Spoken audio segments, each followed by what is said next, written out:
I'm at a for not babysitting for my sister-in-law anymore after she called the police on me.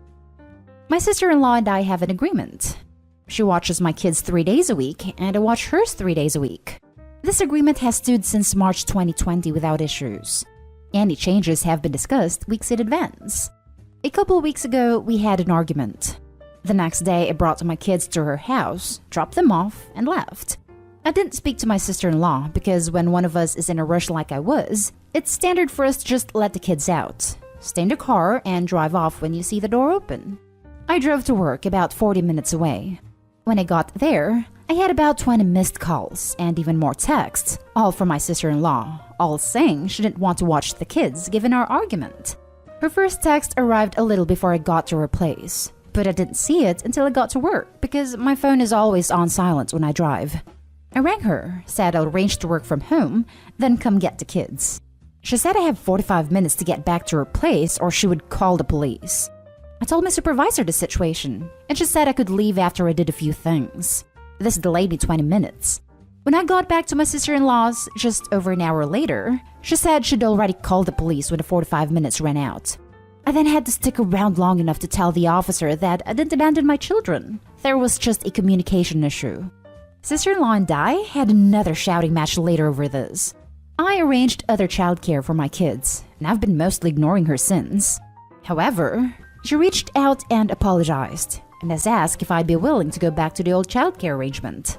I've told her to go screw herself. I work with kids. If I got child abandonment in my record, I would never work in my field again, which she knew, and her calling the police was a massive overreaction. So if she needs a babysitter, she can go whistle for all I care. She said that if I checked my phone, talked to her that morning, or came back when I was supposed to, she would not have needed to call the police. And I did this to myself, as she gave me a warning with that first text, and I could have checked my phone or spoken to her directly when I got to her place, all of which she says she would have done if she were in my position, given that we'd argued the night before. I've told her that if she thinks I'm babysitting for her, she's freaking delusional, and she's on her own. Because of my refusal, it's looking like she may have to quit her job, because my brother and her would pay more for a babysitter than they would earn from her working.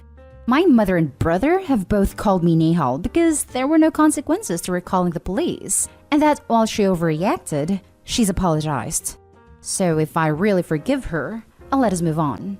This income loss would also mean that she, my brother, and my niece and nephew might need to move somewhere cheaper, that my brother might have to take on extra hours at work, and in an extreme scenario, they may even be completely unable to live independently, meaning they'd have to move in with their parents, who live several hours away. Am I the a-hole? Now for the top comments. Not the a-hole. The only delusional person here is sister-in-law. Who calls the police on an essential worker out of spite?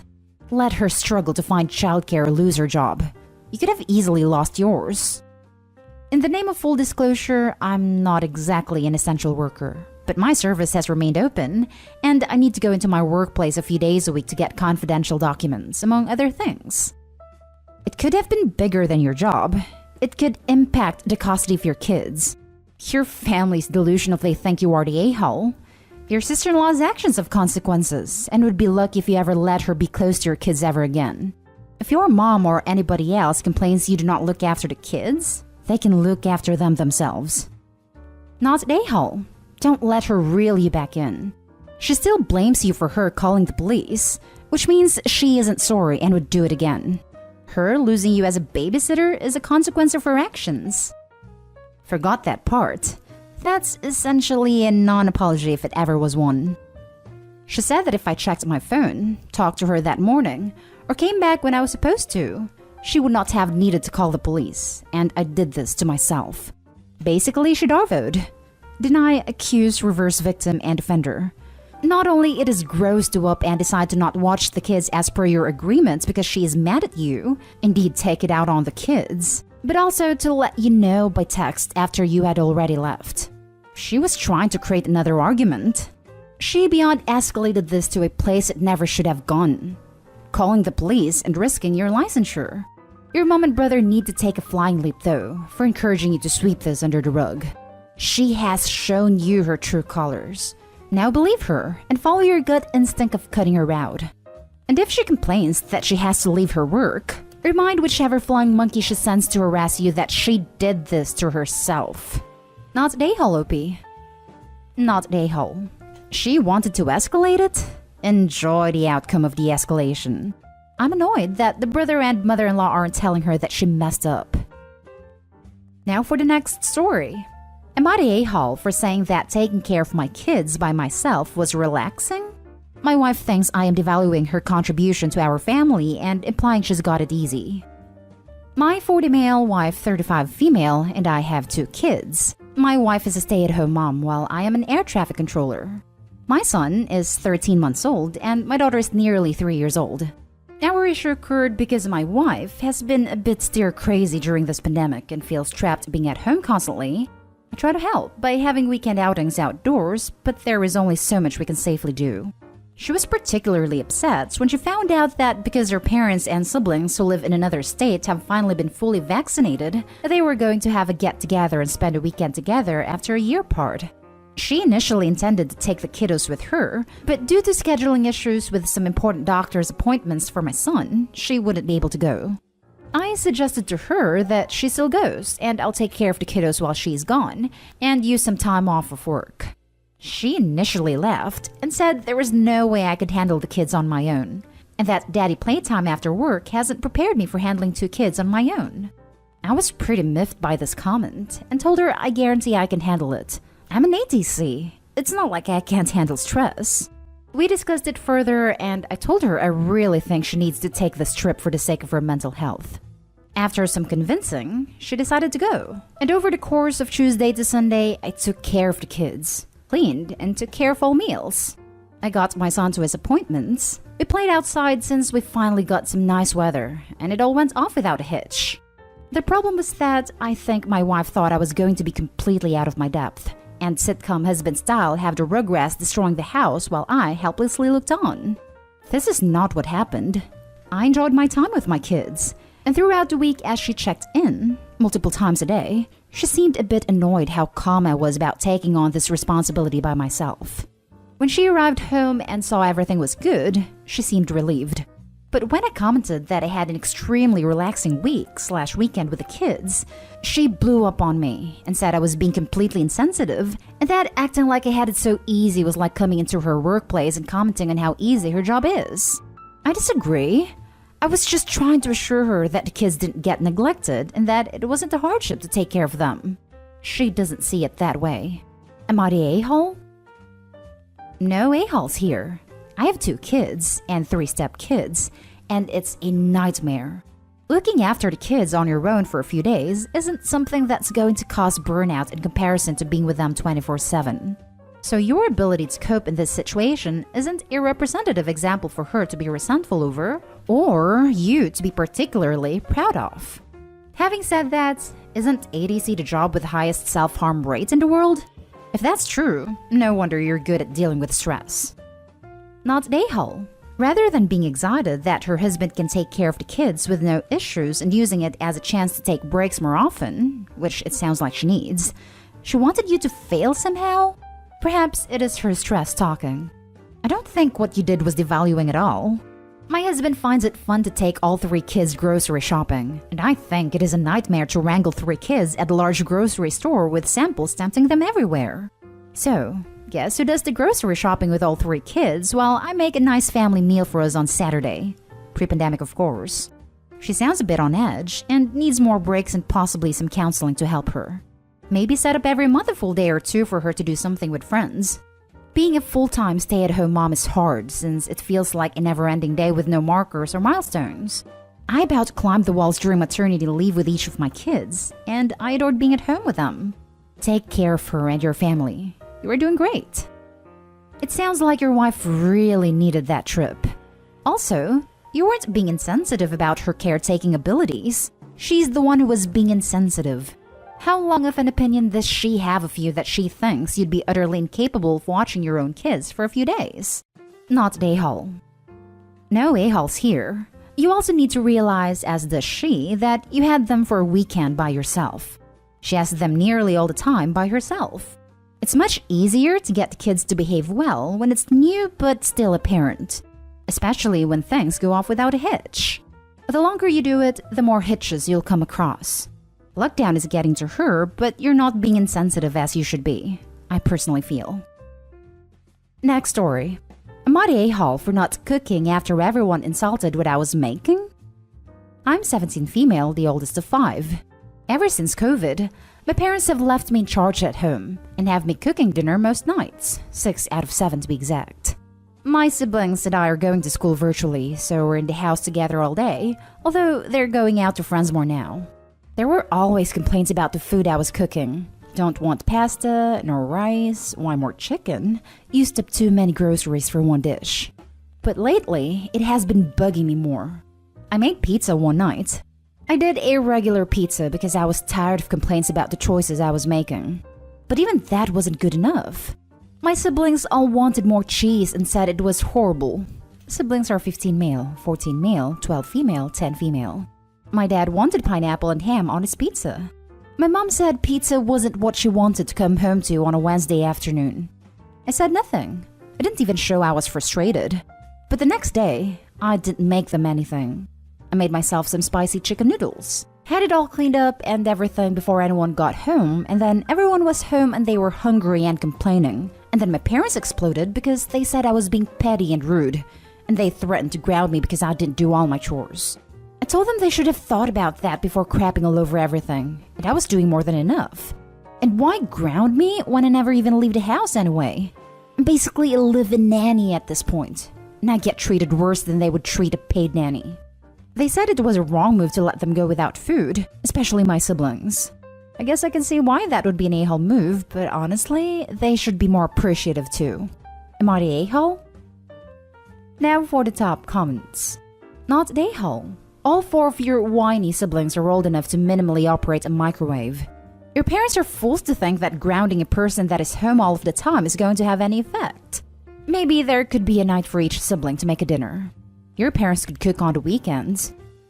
Seriously, my 8-year-old literally made breakfast for my husband, 3-year-old, and me this morning. Granted, it was toast and, already, hard-boiled eggs, but it was buttered, salted, and plated when I came down. Literally no excuse for one person out of 6 to be expected to do all of the cooking with these age ranges. Yes, my daughters were making their sack lunches in 1st grade, under supervision to prevent a bag full of only chips, cookies, and fruit roll-ups. I hope that things get better for the OP. Not the a-hole, and this is classic. Pawning off this much work on the oldest daughter. Your parents should redistribute the chore load. No one should be forced to feed 7 people every night, especially if they're going to hear complaints about it. You have 7 family members, why not assign each one a dinner once a week? With some allowances made for the 10 to 12-year-old, of course. But even they should be able to learn to boil pasta and heat up sauce with supervision. Let me guess, you have to clean the dishes too? If I were you, I would have made my throwaway user named Basin Cinderella. Most of the time I clean up, yeah. Occasionally my mom has stepped in and done it, but it's normally paired with witching about how much there is to clean up. So, you do the cooking and cleaning for 7 people 6 or 7 days a week. What do those other 6 people in your household do for chores, other than eat your food and complain about it? My siblings don't do anything. My parents, I'm not even sure really. My mom cooks 1 night a week. They take care of their bedroom and bathroom, but other than that, I don't know. We have really messy areas of the home, but I'm only one person, and I'm not going to take all the housework on my shoulders either. Last story is titled, Am I the a-hole for being upset after my mother-in-law criticized my parenting and called my daughter disgusting? So I, 34 female, and my husband, 37 male, have 2 children, 12 female and 7 male. A few days ago, my husband, my kids, and I went on a walk with my mother-in-law, my sister-in-law, and her kids. Don't worry, we all followed corona regulations. My kids were walking with their cousins when mother-in-law threw a disgusted look at my daughter and said, "You should really put her on a diet. Kids shouldn't be so fat and disgusting. What are you feeding her?" Just to clarify, my daughter isn't fat and has always been on the thinner side. I blew up at her and told her that I wouldn't allow anyone to talk about my children like that. But she got very upset and said, I wonder why my son married such a snowflake that can't even handle the truth. This was the last straw for me, and I took my husband and the kids and left. But apparently, mother-in-law told the rest of the family something completely different, and they have been blowing up my phone non-stop. Reddit. Am I the a-hole here? Not the a-hole. Time for your husband to step up and keep his mom/extended family in check, or just go no contact. Piggybacking here because I grew up with a grandmother who, loving as she was in my teens, kept reminding me I should hit the gym more often. Would watch my food like a hawk when we were at parties, would ask me if I really needed to eat a second slice of pie or whatever, and would compare me to my slimmer sister or more athletic cousins. It took a toll. I was by no means fat. I would define myself as the curvier size 6. I'm from a place where sizes 0 to 4 are the norm. But always healthy and never had any issues with potential related diseases. It wasn't until my mid-20s that I stopped hearing her whenever she spoke about my body or weight. And in my teens, for someone who already had a flaky self-esteem, having her around was always like a kick. When my mom heard the comments, she would tell her to shut up and should reaffirm that I was perfect the way I was. But I already heard the comments. OP definitely needs to get husband on board, and they both need to be very clear with mother-in-law. Not the a-hole. Even if your daughter was overweight, that was a disgusting thing for your mother-in-law to say about a kid. Surefire way to cause an eating disorder no matter how much the kid weighs. I think people shouldn't talk about someone else's weight in general, but preteen and teen years are such formative years. I think we all especially need to shut up about their bodies. Not the a-hole. Keep your kids away from mother-in-law. It's toxic people like that mess with kids' self-esteem. I hope your husband supports you. Not the a-hole. You are a fantastic mother defending your children against someone attacking them, especially a family member. I hope your husband has your and your daughter's back and isn't backing his mother. He has a choice. He's either on his daughter's side or his mother's. I gotta wonder, you said this was the last straw. What else has your mother-in-law been saying or doing? Also, in my experience, people who call other people snowflakes and people who can't handle the truth are bullies who just use that as an excuse to be hurtful and miserable human beings who, ironically, can't take the truth when people call them on it. Again, not only are you not an a-hole, you are a hero for standing up for your daughter. I wish my parents stood up to my grandmothers like you did.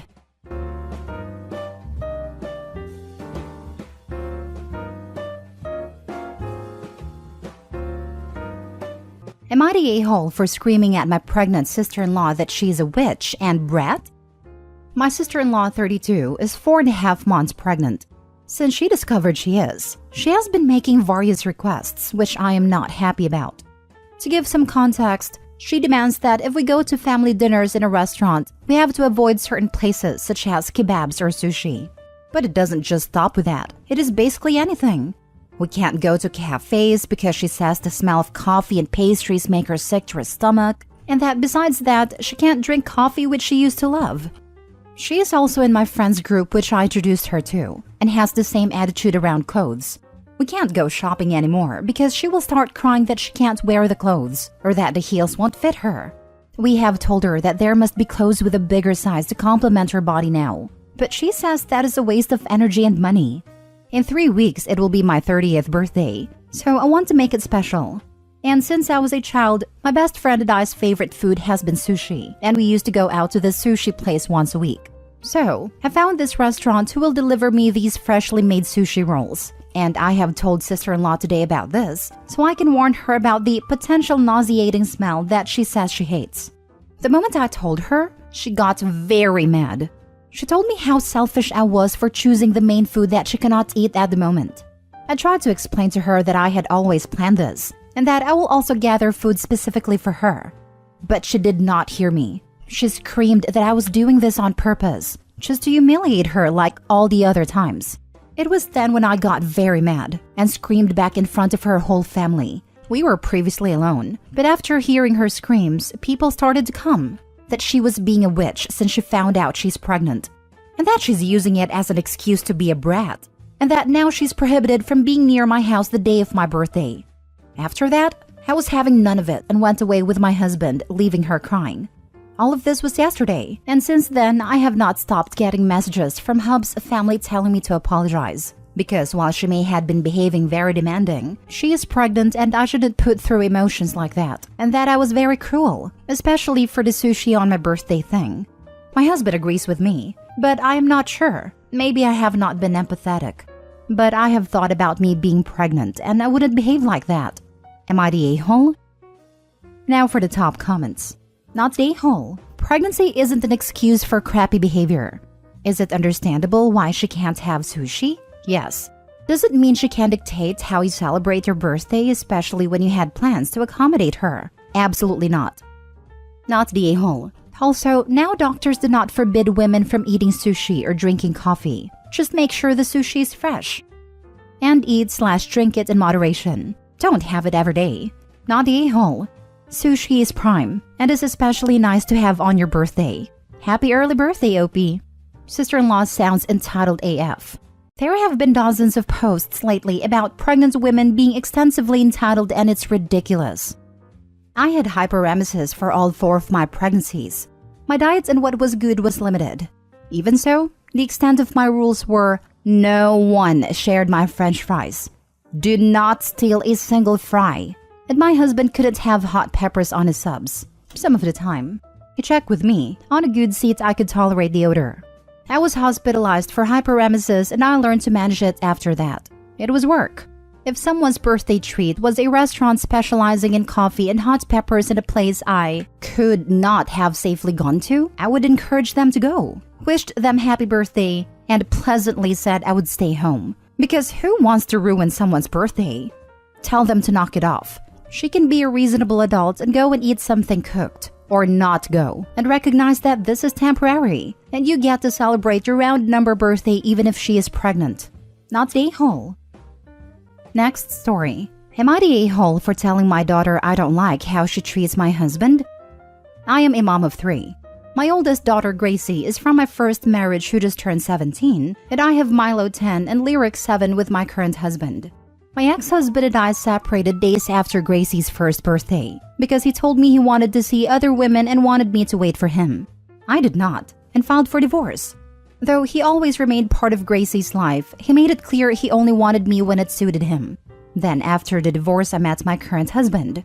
Gracie was 4 before she was introduced to him, and her dad was angry when I found someone else. He hated my husband, and Gracie always knew it. I went through the courts when my ex would not stop bad-mouthing my husband to Gracie and did not leave her out of the adult issues we were having. The courts were not helpful at all and sent us to co-parenting classes. Gracie was hesitant with my husband, and she adored her dad and didn't want him to feel hurt. This is something she told a therapist when she was young. Then when she was 8, her dad died, and it feels like ever since then there was no way my husband could be anything to her. We never expected him to be her dad, but to be someone she trusts and cares about. Gracie holds him at arm's length and doesn't treat him like a member of her family. She doesn't include him like she does extended family.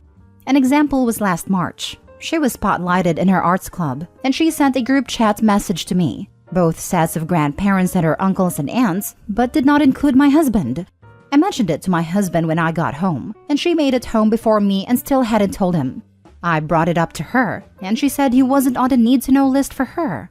It hurts my husband, and I have tried to facilitate their relationship to be more, but I don't think it was enough.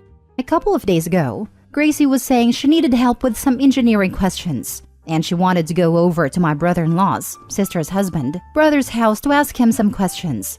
I asked her why she had to go all that trouble when my husband could have answered the questions for her. She said it made more sense to her to ask her uncle's brother. This is when I told her I don't like how she does that. How she treats my husband like he's not there, like he's not part of the family. I told her we never ever ask her to replace her dad or to consider them the same, but she excludes him and keeps him out, and he has only ever been kind to her. I told her it's something I would like her to work on. She got mad and told me I chose to marry him. She didn't choose to have him in her life.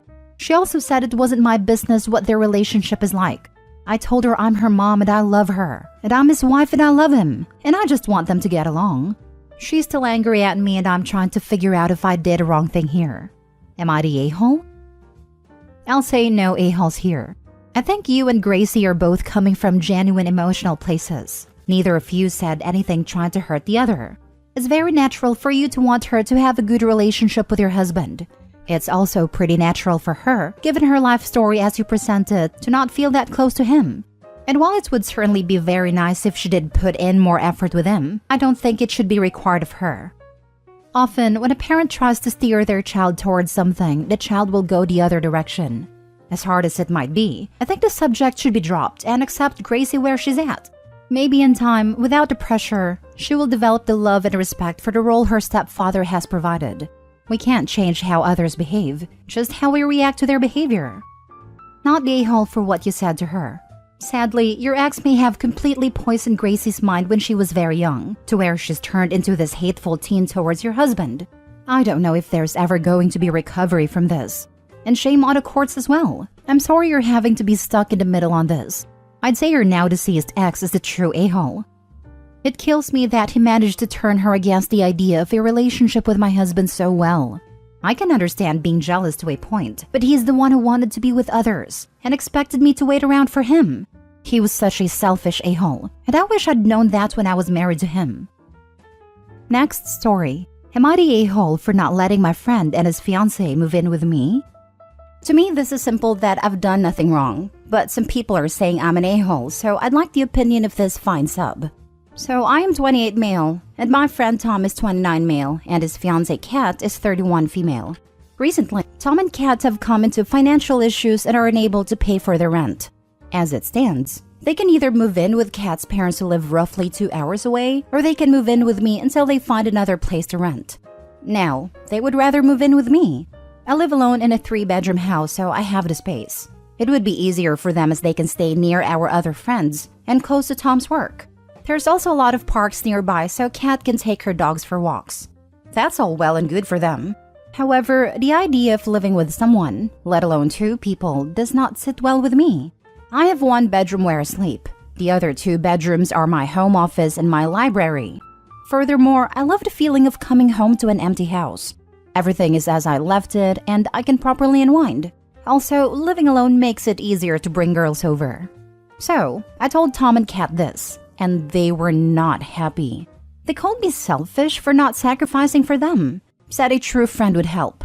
So I told them the blunt truth, that I would be happy to help Tom. He works full-time and would respect my space. But I did not want Kat to live with me. Reasons being, she doesn't work, so she would be in my home much more than me. Her dogs are inside dogs, and I don't want that at all.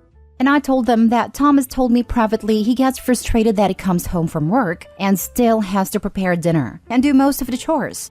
I told Kat she's lucky she's with someone who tolerates her and loves her, but I'm not like Tom. I'm not dealing with it. Kat breaks down crying at this point and calls me evil. I apologize to Tom, but tell him he knows my stance. This happened late last year.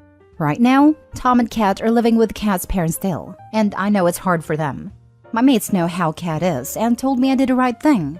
However, people who are close to Kat are saying I'm a terrible person, and I put them in a situation which might ruin their relationship. So am I the a-hole for not letting my friend and his fiancé move in? Now for the top comments. Not the a-hole. They are.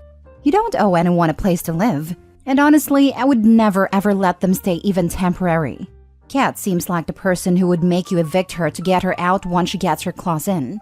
OP, I would never under any circumstances let them live with you. And no one is entitled to the peaceful home you have created and paid for. I didn't even think of that. Fair point. Kat would go full-on squatter's rights. Plus, move in her druggy mates in the meantime with her dogs. I mean, I saw some horrifying things that happened to people in legal Reddit. More than likely, Kat, who is jobless, would begin getting mail at a property. Once that happens, OP would be considered her landlord, and in order to get her out, he would be in a lengthy, costly court battle.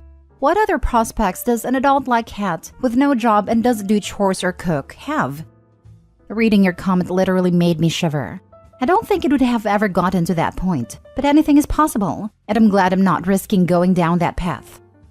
Not the a-hole. Tom and Kat aren't looking for a place to stay for a couple of weeks in an emergency. They're looking for a long-term place to live. They got kicked out of their old place because they couldn't pay the rent. They're not magically going to be able to afford to rent a new place. Part of me thinks that's true as well, especially if they get comfortable. They're not comfy at mom's place, yet they remain. Every day they stay lets you know how long they would have been at yours. Plus, extra time once they get comfy. Easily a year.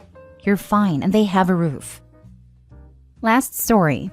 Am I the a-hole for bringing the receipts when my ex had me shunned from our mutual friend group? So, my 26 female ex-boyfriend, 27 male broke up with me a week ago. It felt sudden to me, and there was no warning it was going to happen. However, we handled it very amicably in my opinion, and he wanted to try and stay friends. I met him online through a mutual friend, and had been friends with him and the rest of the group for a few months before dating. When I went into hospital back in August, I sort of just fell away from that group of people where I couldn't be online. However, one of our mutual friends had caused a lot of drama and we both cut her out of our lives because it was very toxic. Now, in December, she reached out to me, apologized, and we started to talk slowly again. My ex-boyfriend during this whole time would message me and tell me over Discord that he hated her guts. She was an insert bad word here, and that I could talk to her but he was completely done with her. I'd always ask him about hanging out with other friends, or playing games with other people and encourage him to do so while I was sick and or offline. His responses were always, I don't really talk to anyone anymore, or I only want to talk/play with you. And when I dig deeper, he said they all just fell out of touch. Fast forward to the breakup. The first thing he does after our apparently amicable and no hard feelings talk was to go straight to that mutual friend he said he hated with a passion and tell her everything I ever did or said wrong in our relationship. He told her a private conversation we had where I jokingly brought up how often she cycled through flings and told her and every other mutual friend we had that I was the reason he stopped talking to everyone. That he was worried I'd get jealous or upset if he talked to/played with anyone else but me. Because, and I'm quoting him verbatim here, I know how I would feel in that situation and I didn't want to put you through that. I'm sorry, what? So this friend came for me hard over DMs and asked why I would say and do such things. I was shocked and extremely hurt. I never would ask/make someone give up his friends or isolate them from anyone, as this seems controlling and I didn't want that. But my petty self said, screw this. I went through our past conversations, took screenshots and privately messaged everyone who told this BS to, apologizing that I was the reason they lost their friend. Then followed up with the pictures to prove he did this on his own and against my wishes.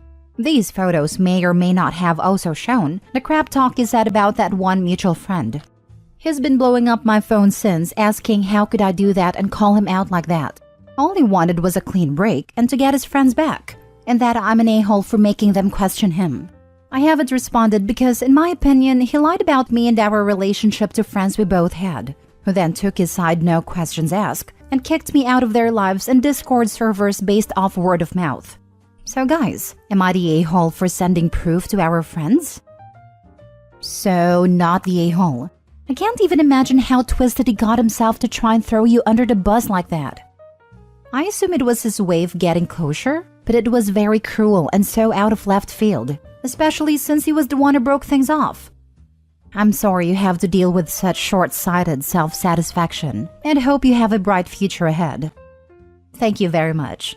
The experiences I've had this past week are making me realize the breakup is a blessing in disguise. Sounds like a situation I was in with online friends. The guy tossed me under the bus to make himself look good and me look bad. I let it go at a time, but over the months and weeks after, they'd ask me questions, and I'd just share a screen with them so they could see unedited Discord conversations. Your guy fooled around and found out. He got exactly what he deserved. Zero sympathy for him. You absolutely dodged a bullet, just like I did. Remember this going forward too. It's a life lesson, not a hole. I am so sorry you went through that. It's never good when someone tries to ruin a reputation. I am technologically illiterate 99% of the time and wouldn't know how to edit anything on a laptop or PC if my life depended on it. All my screenshots were from my phone, and they knew immediately nothing was cropped or edited.